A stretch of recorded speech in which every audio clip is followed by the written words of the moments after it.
Скопскиот кривичен суд му одреди 8-дневен притвор на 44-годишниот ИД од Скопје, осомничен за палењето на 2 службени возила на амбасадата на Бугарија. Судот го прифати предлогот на обвинителството, која поведе постапка против ова лице, за која постои сомнение дека сторил кривично дело предизвикување општа опасност. Овој инцидент предизвика нови дипломатски реакции од Бугарија. Вчера македонската амбасадорка во Бугарија, Агнеза Руси Поповска, беше повикана во бугарското МНР во врска со овој случај. Денеска бугарскиот пратеник Ангел Георгиев од партијата Преродба со радикална најава ќе му предложи на председателот Румен Радев да побара од ЕУ да ги запре сите европски средства за Македонија. Предлагаме решение со кое премиерот Румен Радев би побарал од Европската унија апсолутно да ги запре сите европски средства доделени на Република Северна Македонија.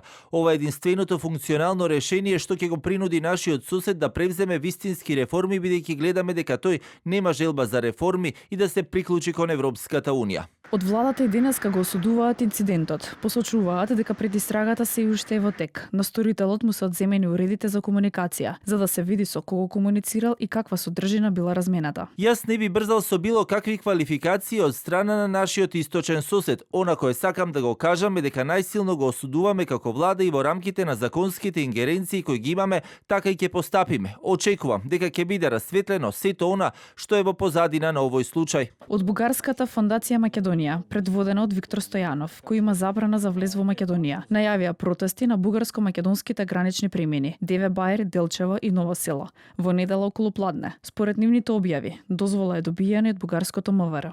Целта е јавно и демонстративно да му покажеме на Христијан Мицкоски дека не може да продолжи со прогонството на бугарите во државата, со палењата, нападите и наместените судски пресуди против бугарите.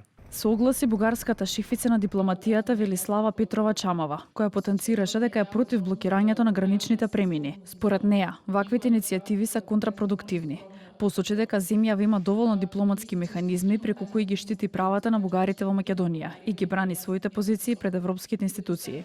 Разбирам дека постои можност невладините организации или други структури да организираат вакви настани, но од наша страна е важно да одржиме многу цврста позиција со јасно изразени права за кои се залагаме. Нема потреба дополнително да се влегува во каналот на ескалација и да се одговара на секој случај во кој има таква провокација. Бугарските европратеници денеска испратија заедничко писмо адресирано до колегите во Европскиот парламент, во кое го осудија овој настан, опишувајќи го како подмолен и намерен чин на агресија мотивиран од омраза. Според македонските власти кои го осудија инцидентот, случајот ќе биде расветлен. Инаку 44-годишниот сторител го призна делото и чинот пошто судот му одреди 8-дневен притвор.